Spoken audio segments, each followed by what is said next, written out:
وما كان لرسول أن يأتي بآية إلا بإذن الله. الله أكبر. الله سبحانه وتعالى কুরআনুল কারীমের সূরা রাদের ৩১ নম্বর আয়াতের ভিতরে বলছেন, ওয়ামা কানা লিরাসূলিন আন ইয়াতি বিআয়াতিন ইল্লা বিইذনিল্লাহ। আদম আলাইহিস সালাম থেকে শুরু করে আমার প্রিয় হাবিব সাল্লাল্লাহু আলাইহি ওয়াসাল্লাম পর্যন্ত লক্ষাধিক নবী এবং পয়গম্বর জমিনের ভিতরে দিনের দাওয়াত দিয়েছিলেন। প্রত্যেক নবীকে আল্লাহ তাআলা এক একটা বিশেষত্ব দিয়েছিলেন, মুজিজা দান করেছিলেন।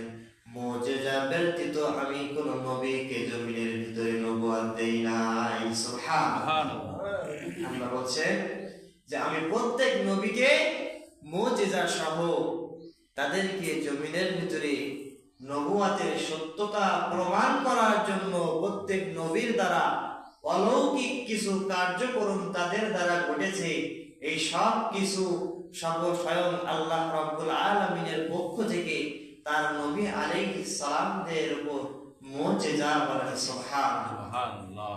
মুজিজা শব্দটি আরবি শব্দ, সরাসরি আল্লাহ তাআলা কুরআনুল কারীমে এই শব্দটি ব্যবহার করেননি, কিন্তু আল্লাহ তাআলা যে মুজিজার কথা বর্ণনা দিয়েছেন একে কুরআনুল কারীমের ভাষায় বলা হয় আল আয়াত, অর্থাৎ নিদর্শন সমূহ। বলেন সুবহানাল্লাহ। মুজিজা শব্দের অর্থ হলো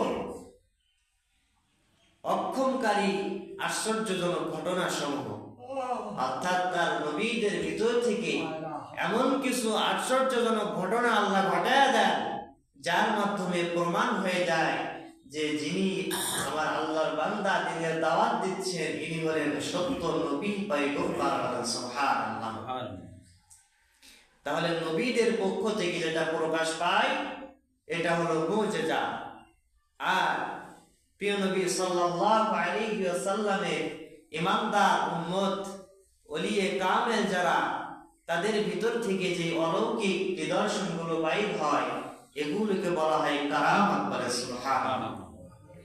আরো একটা বিষয় আছে, সেটা হলো ইস্তেদরাজ, অর্থাৎ যারা কুফরি কালাম করে, বেঈমান মুনাফিক আছে কিছু, তাদের ভিতর থেকেও কিছু অলৌকিক কার্যক্রম বাইর হয়, কিন্তু এই অলৌকিক কার্যক্রম দেখেই এইটা বোঝা যাবে না যে সে আল্লাহওয়ালা, ঠিক না বলেন? কারণ বোঝার বিষয় হলো একটা আশ্চর্যজনক ঘটনা একজন ইমানদারের ভিতর থেকে যেমন ঘটতে পারে, একই ভাবে একজন কাফেরের ভিতর থেকেও ঘটতে পারে, ঠিক কিনা বলেন? এই জন্য ওলি হওয়ার জন্য কারামাত শর্ত নয়, ওলির জন্য কারামাত শর্ত নয়, কিন্তু নবীর জন্য মুজিজা শর্ত। বলেন সুবহানাল্লাহ।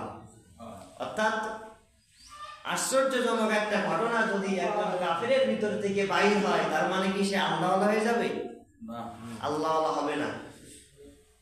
এখানে বোঝার বিষয় আছে, পৃথিবীতে এমন অনেক কাফের ছিল, মুশরিক ছিল, যাদেরকে আল্লাহ কিছু ক্ষমতা দান করেছিলেন। এই ক্ষমতা বলে যারা মানুষদের অতৃপ্তের ভিতরে রাখার জন্য এই অলৌকিক কাজগুলো করেছিল, কিন্তু তার মানে এই নয় যে তারা আল্লাহওয়ালা, ঠিক কিনা বলেন? যেমন একটা ছোট্ট ঘটনা, ইতিহাসের পাতা যদি উল্টানো হয়, মুসা আলাইহিস সালামের জামানায় যে ফিরআউন বাদশা ছিল, সে কি ঈমানদার ছিল নাকি? সে কিন্তু ঈমানদার ছিল না, সে একজন কাফের ছিল। কিন্তু আল্লাহ সুবহানাহু ওয়া তাআলা তাকে কিছু ক্ষমতা দান করেছিলেন।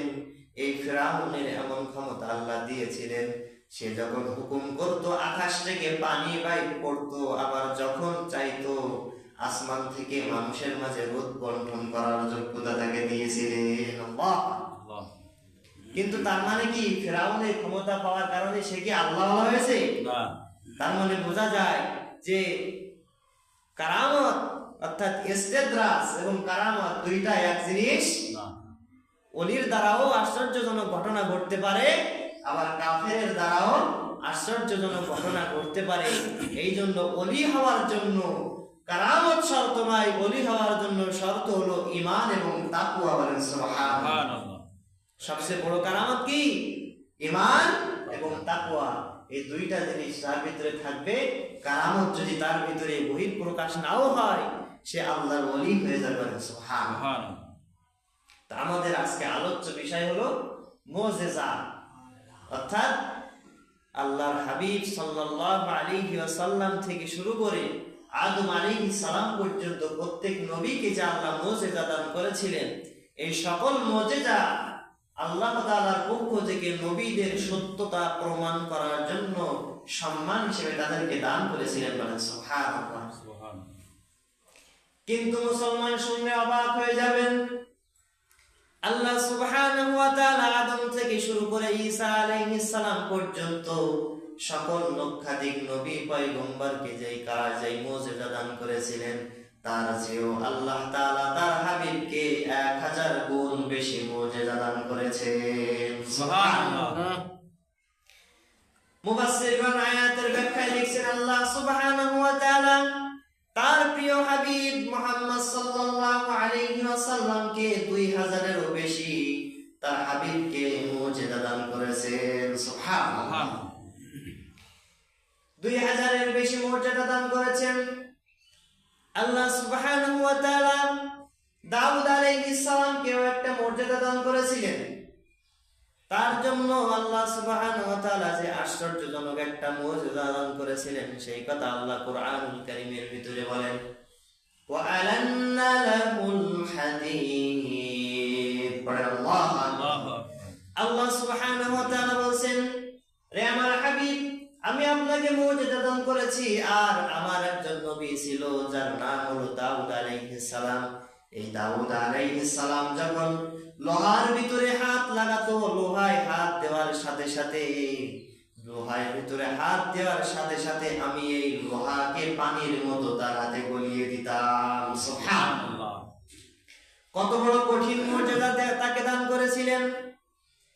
এক টুকরো লোহা যদি আপনি আগুনের তাপমাত্রায় গলাতে চান, আপনার 1600 ডিগ্রি সেলসিয়াস তাপমাত্রার প্রয়োজন হবে।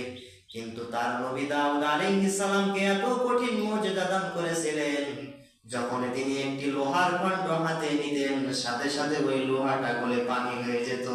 সুবহানাল্লাহ। একটা লোহা, আমি যদি এই লোহার ভিতরে হাত দেই, এই লোহাটা কি গলে নরম হবে? বলেন তো। এখন যারা ইহুদি আছে, দাউদ আলাইহিস সালামের আদর্শ যারা গ্রহণ করে, ইহুদি সম্প্রদায়, দাউদ আলাইহিস সালামের কোন উম্মত যদি লোহার ভিতরে হাত দেয়, আজকে কি ওই লোহা গলে পানি হবে? না। তার মানে বোঝা যায় দাউদ আলাইহিস সালাম পৃথিবী থেকে চলে গেছেন, তার মুজিজা আর পৃথিবীতে নাই। তার মুজিজা পৃথিবীতে নাই। দাউদ আলাইহিস সালাম পৃথিবী থেকে চলে গেছেন, তার মুজিজাও শেষ হয়ে গেছে। একইভাবে আল্লাহ সুবহানাহু ওয়া তাআলা আরো একজন জলিলুল পয়গম্বর মুসা আলাইহিস সালামকেও কঠিন মর্যাদা দান করেছিলেন। আল্লাহ সুবহানাহু ওয়া তাআলা কুরআনুল কারীমের সেই কথা বলতে গিয়ে বলেন, ওয়া মা তিলকা বিয়ামিনিকা ইয়া মুসা। রে মুসা, তোমার হাতে যেটা আছে এটা কি?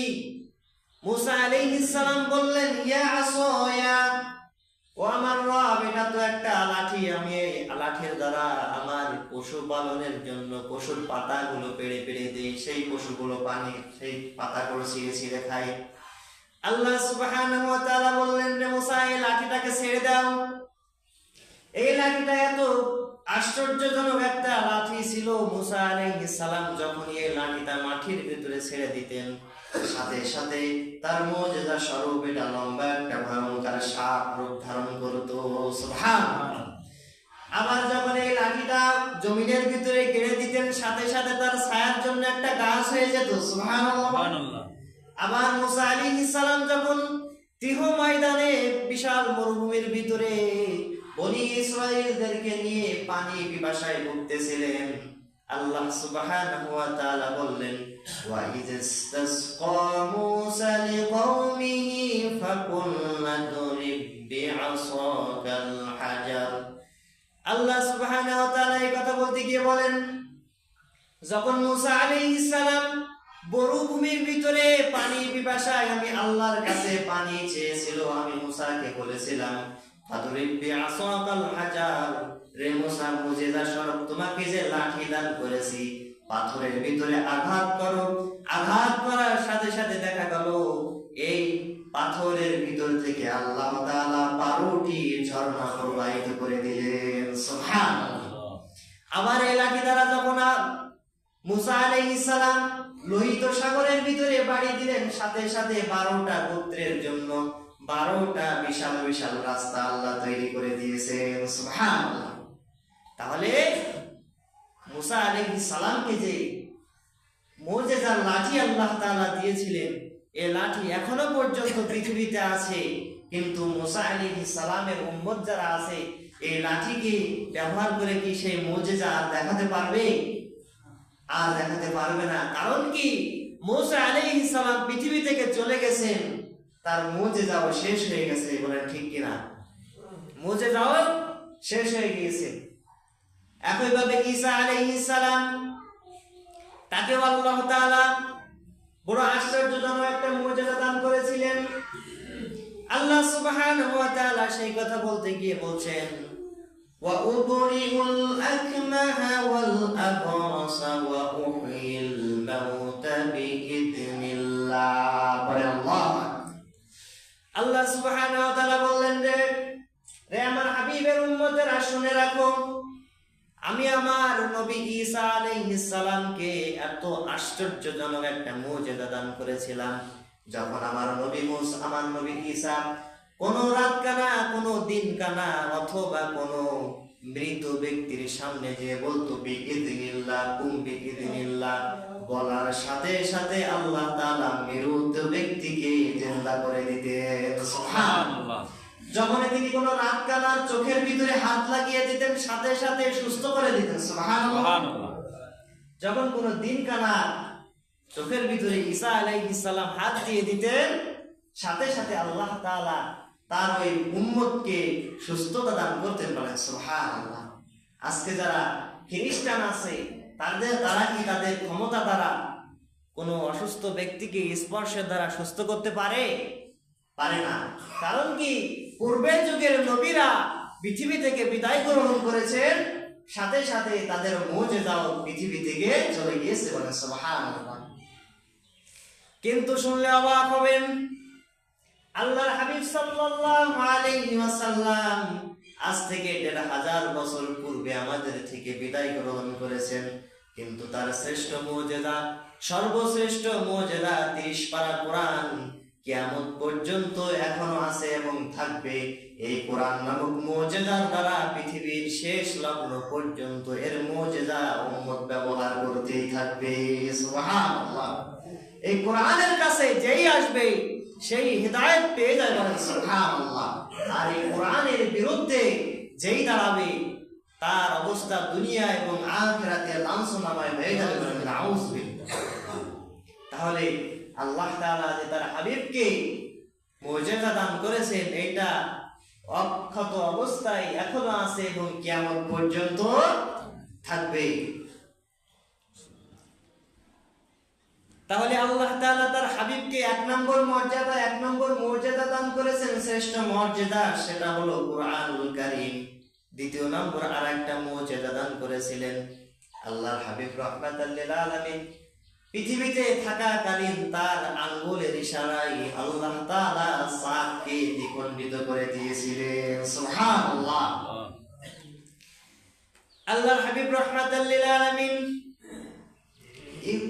ইহুদি, খ্রিস্টান, মুশরিক এবং কাফেরদেরকে যখন দ্বীনের দাওয়াত দিতে লাগলেন, একদিন আবু জেহেল সহ কিছু মুনাফিক এবং কাফের একত্রিত হয়ে আল্লাহর হাবিবকে ডেকে বললেন, রে মুহাম্মদ, তুমি যদি সত্য নবী হয়ে থাকো, সত্য পয়গম্বর নিজেকে যদি দাবি করে থাকো, তাহলে আকাশের চাঁদকে তোমাকে দ্বিখণ্ডিত করে দেখানো লাগবে। নাউযুবিল্লাহ। তুমি যদি নবী হতে চাও, নবীর দাবি যদি করো, নবুয়তের দাবি করো, নবী হওয়ার জন্য তো মুজিজার দরকার, মুজিজা শর্ত। তুমি যে কত বড় নবী হয়েছো, একটু এই চাঁদকে দ্বিখণ্ডিত করে দেখাও। বলে নাউযুবিল্লাহ। আল্লাহ সুবহানাহু ওয়া তাআলা বলেন, হাবিব টেনশন নাই, আপনার আঙ্গুলটা আকাশের দিকে ওঠান। আল্লাহর হাবিব রাহমাতাল লিল আলামিন আকাশের দিকে আঙ্গুল ইশারা করলেন, সাথে সাথে ওয়ানশাক্কাল কামার, আল্লাহ তাআলা চাঁদকে দ্বিখণ্ডিত করে দিয়েছেন। সুবহানাল্লাহ। তৃতীয় নম্বর আরো একটা মুজিজা আল্লাহর হাবিব রাহমাতাল লিল আলামিনকে দিয়েছিলেন, সেটা হলো মিরাজ। এই রজব মাসের শেষ দশকের 26-এ রজব দিবাগত রাত আল্লাহ সুবহানাহু ওয়া তাআলা তার প্রিয় হাবিব সাল্লাল্লাহু আলাইহি ওয়াসাল্লাম দুনিয়ার জমিন থেকে 7 আসমান 7 জমিন লা মাকাম সিদরাতুল মুনতাহা 70,000 নূরের পর্দা পেরিয়ে আরশে আজিমে নিয়ে আল্লাহর সাথে দিদার দিয়েছেন। সুবহানাল্লাহ।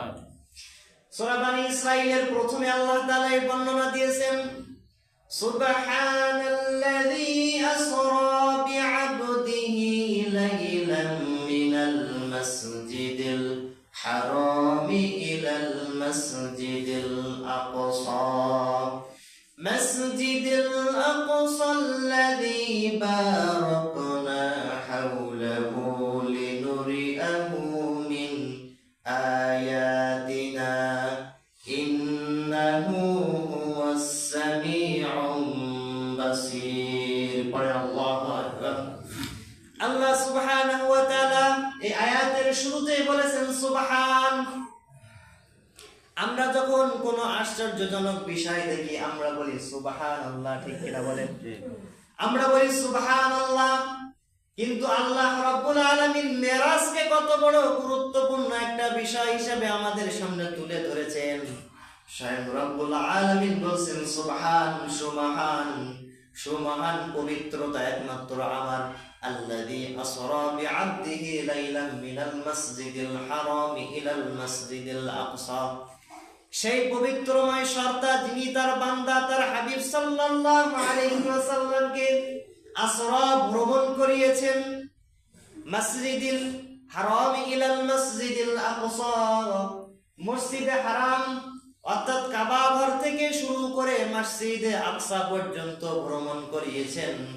এই মসজিদে হারাম থেকে মসজিদে আকসা পর্যন্ত এইটুকুকে বলা হয় ইসরা, আর মসজিদে আকসা থেকে আরশে আজিম পর্যন্ত এইটাকে বলা হয় মিরাজ। পড়ে সুবহানাল্লাহ। আল্লাহ তাআলা বলেন আসরা, আমি ভ্রমণ করিয়েছি আমার বান্দাকে লিনুরিয়াহু মিন আয়াতিনা, আমি আমার নিদর্শন সমূহকে আমার প্রিয় হাবিবকে দেখানোর জন্য। বলে সুবহানাল্লাহ। এখন প্রশ্ন হলো, পূর্বের লক্ষাধিক নবী কোন রাসূল আল্লাহর সাথে দিদার করতে পারে নাই, সরাসরি জান্নাত জাহান্নাম নিদর্শন দেখতে পারে নাই, কিন্তু তার হাবিবকে কেন দেখালেন? প্রশ্ন আছে না নাই? প্রশ্ন কিন্তু আছে, কেন দেখিয়েছেন? দেখেন আল্লাহর হাবিবের শান এবং মান মর্যাদাকে কেমন আল্লাহ তাআলা বৃদ্ধি করেছেন। পূর্বের কোন নবীর আল্লাহ তাআলা দেখা দেন নাই, কোন নবীর সাথে আল্লাহ দেখা দেন নাই, জান্নাত ভ্রমণ করান নাই, জাহান্নাম ভ্রমণ করান নাই, কিন্তু আল্লাহ তাআলা চাক্ষুষমান তার হাবিবকে জান্নাত জাহান্নাম সবকিছু দেখানোর পর যেন উম্মতদেরকে সুন্দরভাবে সতর্ক করে জান্নাত পর্যন্ত পৌঁছে দিতে পারে, এই জন্য সরাসরি সবকিছু আল্লাহ তার হাবিবকে দেখিয়ে দিয়েছেন। তাহলে তার হাবিবের উম্মতকে নিস্তার দেওয়ার জন্য, নাজাত দেওয়ার জন্য অন্য নবী পয়গম্বর না দেখে উম্মতকে সতর্ক করেছে, কিন্তু তার হাবিবকে সরাসরি চাক্ষুষমান